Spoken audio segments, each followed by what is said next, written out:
사람이 부처님이다. 48편 제16 열의 수량품 진실 생명은 영원하다. 강의 열의 수량이란 열의 수명이 영원하다는 것을 설한 내용입니다. 석가모니께서는 금생의 출생과 성장과 출가와 수도와 성도와 전법과 열반 등을 보여줬습니다. 그러나 그것은 중생들의 근기에 맞추느라고 방편으로 보여주었을 뿐입니다. 실은 무량한 아승 직업 전에 이미 성불하여 이 세계에서도 다른 세계에서도 중생들을 제도하셨습니다. 열의 법신의 수명은 한량없다는 법신 성불의 참 뜻을 설했습니다. 이 생명은 열의 생명이며 아울러 모든 인간의 진실 생명입니다. 이러한 진실 생명의 영원함을 이사와 아들의 비유를 통하여 밝힙니다. 법화 치료 중 7번째 비유입니다. 이 품에서는 열의 수명, 즉 인간 진실 생명의 영원함을 잘 믿지 못하는 사람들을 위해서 열의 참된 말씀을 믿고 이해하라 라는 말씀을 3번이나 당부하는 부처님의 3계가 먼저 나옵니다. 열의 그 같은 당부의 말씀을 들었지만 생명의 영원함을 제대로 아는 사람들은 흔치가 않은 듯합니다. 경문 그때 부처님께서 여러 대중들에게 이르셨습니다. 모든 선남자야, 너희는 열의 참된 말씀을 믿고 이해할지니라. 모든 선남자야, 너희는 열의 참된 말씀을 믿고 이해할지니라. 모든 선남자야, 너희는 열의 참된 말씀을 믿고 이해할지니라. 세상 사람들은 말하기를 지금 석가모니불은 석가족의 궁전을 나와 가야성에서 멀지 않은 도량에 앉으시어 최상의 깨달음을 얻었다고 하느니라. 그러나 내가 실로 성불한 지는 한량없고 갸없는 나유타겁이니라. 비유하자면 500천만억 나유타 아승지의 3천대천세계를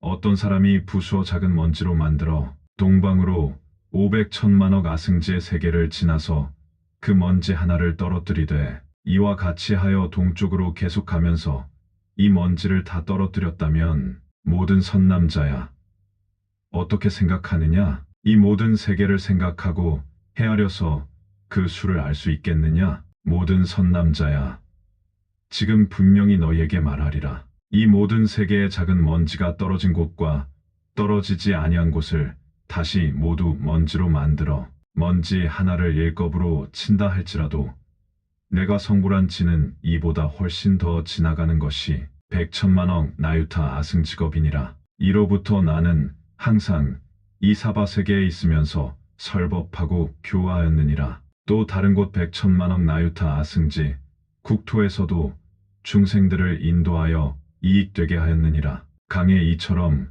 모든 사람들의 진실 생명의 시작도 없고 뜻도 없음을 누누이 설명합니다. 그리고 사람들이 이 놀라운 사실을 믿지 않을까 염려하여 모든 선남자야, 너희는 열의 참된 말씀을 믿고 이해할지니라 라는 말씀을 3번이나 반복하여 강조하십니다. 모든 눈 밝은 사람들은 한결같이 주장하시는 말씀이건만 보지 못한 이들은 잘 이해되지 않습니다. 이 영원한 생명을 깨닫고 이것을 가르치는 것이 불교의 생명입니다. 다른 종교와 다른 점도 바로 이 한 가지 사실뿐입니다. 불교는 이 한 가지 사실을 발견하여 다른 사람들에게 깨닫게 하는 일이라고 요약할 수 있습니다. 이 생명은 천겁을 지나도 옛것이 아니고 만세에 뻗어 있어도 늘 지금 그대로인 것입니다. 모든 존재의 참 생명의 실상을 명백하게 나타낸 것입니다. 그래서 이 품은 모든 사람,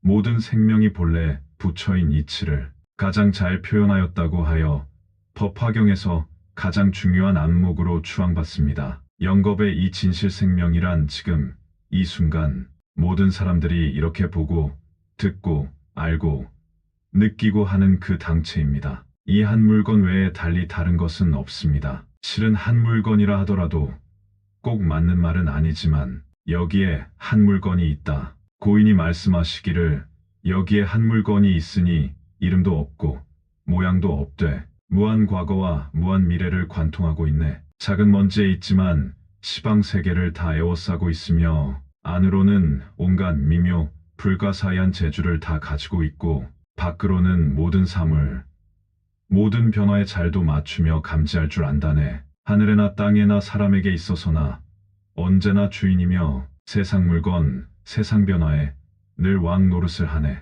텅 비고 넓어서 어디에 비교할 데가 없고 높고 우뚝하여 누구 하나 짝할 리 없네. 그러면서 고개를 숙이고 들고 하는 그곳에 분명히 있고 보고 듣는 그곳에 은밀히 스며 있으니 참 신기하고 신기하구나. 천지보다 먼저 있었으나 그 시작이 없고 천지보다 뒤에까지 있어도 그 끝이 없구나. 아, 진정 오묘 불가사의함을 이를 데 없네. 이것은 진정 있는 것인가 없는 것인가? 내 진정 그 까닭을 모르겠노라. 이 보고 듣고 느끼고 아는 것을 옛사람들은 신령스럽게 안다 하여 영지라고도 하였습니다. 또 신기하게 아는 능력이라 하여 신해라고도 하였습니다. 혹은 말을 듣는 그 사람 팅파디련이라고 바로 지적하여 표현하기도 하였습니다. 황벽단제 선사는 전신법요에서 이렇게 말했습니다. 모든 부처님과 일체 중생은 오직 사람의 한 마음일 뿐이다. 그 외에는 다른 이치가 없다. 이 사람의 마음이란 무한한 세월 이전부터 일찍이 생긴 것도 아니고 없어진 것도 아니다. 푸른 것도 아니고 누런 것도 아니다. 형상도 없고 있고 없음에도 소속되지 않는다. 옛것이거나 새로운 것도 아니다. 길거나 짧은 것도 아니다. 크거나 작은 것도 아니다. 모든 한계와 양과 이름과 언어와 종적과 상대적인 것을 초월하였다. 보고 듣고 알고 느끼는 그 자체일 뿐이다. 굳이 그것을 알려고 생각을 쓰면 오히려 틀려버린다. 마치 저 허공과 비슷하여 가가 없고 측량하거나 헤아릴 수 없다. 오직 이 사람의 한 마음이 부처님이다. 부처님과 중생이란 것은 전혀 다른 것이 아니다. 다만 중생들이 외적 형식에 집착하여 부처님을 찾는다면 찾을수록 더욱 잃어버리리라. 그것은 곧 부처님을 사용하여 부처님을 찾는 일이다. 마음을 가지고 마음을 찾는 일이다. 그런 식으로 하다가는 미래제가 다하도록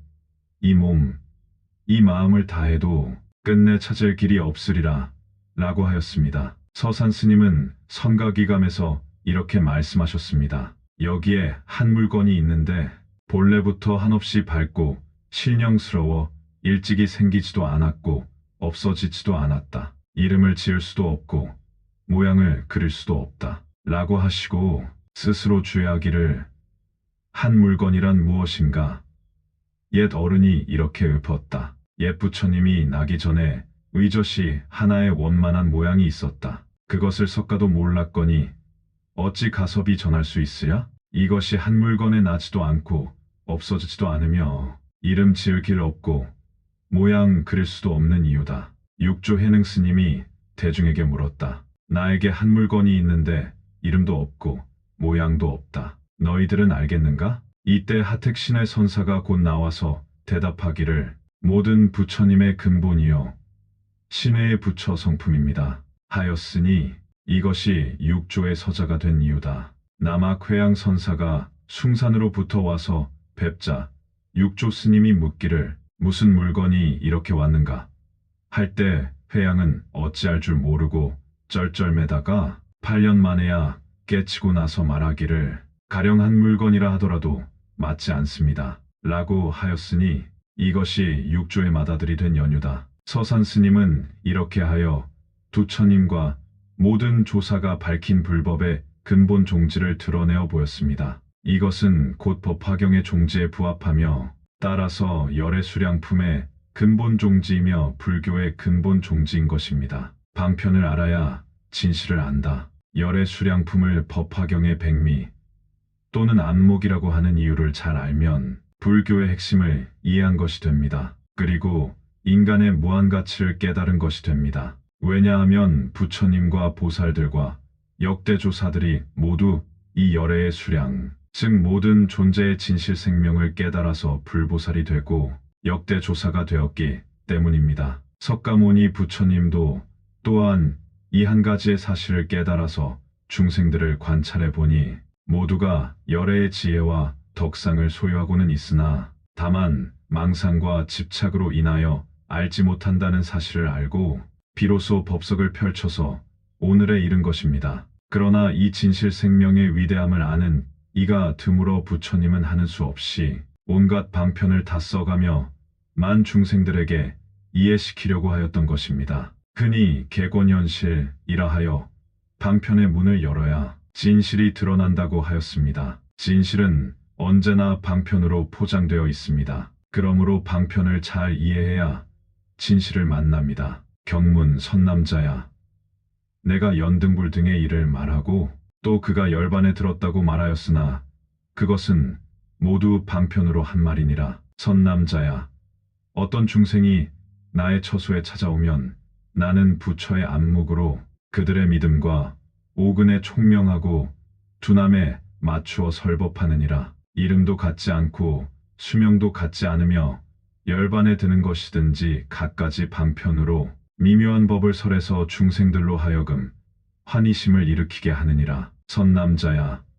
열애가 설한 경전은 모두 중생을 제도하여 해탈케 하기 위함이니라. 꼭 자신에게 관계되는 이야기를 하기도 하고 꼭 남의 이야기를 하기도 하며 온갖 인연과 비유의 말로써 중생들의 갖가지 욕망과 성품과 행위에 맞추어 제도하느니라. 강의 이 세상에 존재하는 것은 오직 진실생명인 일불승뿐입니다. 그러나 삼라만상과 유정무정을 모두 일불승으로 볼 줄 아는 사람은 흔치 않습니다. 일불승으로 이해되기까지는 수많은 방편의 말씀이 필요했던 것입니다. 중생들의 근기에 맞추느라고 하는 수 없이 있는 이야기도 하고 없는 이야기도 합니다. 어린아이의 울음을 그치게 하기 위해서는 오지 않은 호랑이도 밖에 와 있노라고 말할 수밖에 없는 것이 세존의 고충입니다. 그러나 지금 최후의 가르침인 법화경을 설하는 마당에서는 모든 것이 방편이었노라고 다 고백을 해야 합니다. 그리고 중생들에게 이해를 받아내야 합니다. 그래서 그대들은 내가 거짓말을 했다고 할 것인가? 아닙니다. 그것은 거짓말이 아니고 방편의 말씀입니다. 라는 대화도 법화경에 있습니다. 부처님의 탄생과 출가와 고행과 성도와 설법과 열반이 모두 중생들의 근기근지를 맞추기 위한 방편입니다. 열애의 진실생명은 그런 외형적인 것이 아니면서 그 하나하나의 외형에 그대로 포함하여 있다는 이 어려운 사실을 이해해야 합니다. 모두가 순간의 일이면서 영원의 일이라는 이 엄청난 진실을 깨달아야 합니다. 부분과 전체의 관계와 순간과 영원의 관계의 실상을 잘 이해해야 합니다. 시간을 초월해 있으면서 시간 안에 있고 공간을 뛰어넘어 있으면서 공간 안에 있는 제법 실상의 도리를 이해해야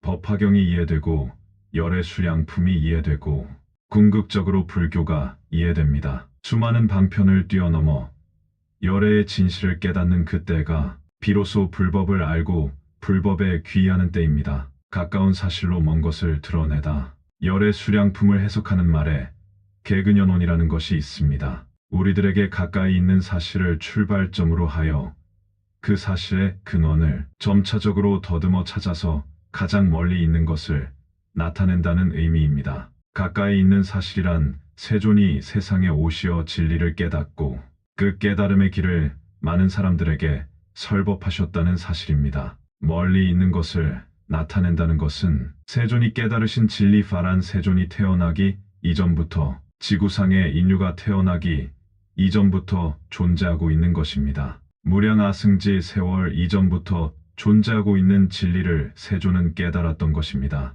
이처럼 세존의 출생과 성도라는 가까운 일에 의해서 아주 오랜 예전부터 존재했으나 아무도 몰랐던 진리라는 것이 비로소 밝혀진 것입니다. 그래서 열애라는 뜻도 진리 그 자체를 일컫는 말입니다. 진리 그 자체를 열애라고 하는 것은 진리를 깨달은 사람과 진리가 둘이 아니기 때문이며 그 깨달음으로 그는 곧 진리 자체가 되었기 때문입니다. 열애 수량품을 개근연원이라는 말로 해석하는 의미가 바로 이와 같습니다. 불생불멸이 불교의 진리, 그렇다면 영원하다는 진리란 무엇이겠습니까? 모든 존재의 실상입니다. 법화경에 온갖 세상은 진리의 자리에 있으므로 이 세상은 그대로 상주불멸하는 것이다. 스, 파주, 파웨이, 스젠 샹장주 라고 하였고 화엄경에는 모든 존재는 새로 생기는 것도 없고 사라지는 것도 없다. 만약 이러한 이치를 알면 부처님이 항상 앞에 나타나 있다. 이切法不生一切法不灭若能如是界诸佛常现前라고 하였습니다. 반야심경에도 모든 존재의 실상은 불생불멸이다 라고 하였습니다. 불교가 깨달은 진리를 한마디로 표현하면 모든 존재의 불생불멸입니다. 산하대지도 삼라만상도 유정무정도 모두가 불생불멸이며 진리며 부처님입니다. 이러한 이치를 깨우쳐 주고자 부처님은 갖가지 방편으로 인연과 비유를 들어서 설법하셨습니다. 부처님은 어진 의사, 경문 부처님이 말씀하셨습니다. 마치 의원이 좋은 방편으로 정신을 잃어버린 아들들을 고치려고 당신은 살아있는데도 죽었다고 말하지만 그것은 거짓이라고 할 수 없느니라. 나도 또한 중생의 아버지로서 그들의 모든 고통을 구제하는 사람이니라. 전도된 범부들을 위해 사실은 존재하지만은 열반하였다고 말하느니라. 중생들은 항상 나를 보기 때문에 방자하고 교만한 생각을 내며 방이라고 오욕에 집착해서 악도에 떨어지느니라. 그래서 나는 항상 중생들이 잘 살펴서 마땅히 제도될 것을 따라서 갖가지로 법을 설하느니라. 강의 의사와 아들의 비유로서 훌륭한 의사인 아버지가 없는 동안 아들들이 잘못하여 독약을 먹고 실성하였습니다. 갖가지 방편으로 좋은 약을 주어 치료했으나 혹 먹는 이도 있고 혹은 아버지만을 믿고 먹지 않는 이도 있었습니다. 아버지는 멀리 떠나서 죽었다는 전가를 보냅니다. 그러자 아들들은 약을 찾아 먹고는 비로소 병을 고쳤다는 이야기입니다. 의사는 부처님이시고 아들들은 중생, 좋은 약은 법화경의 일불승의 진리입니다. 중생의 병을 고치는 색과 향기와 맛이 뛰어난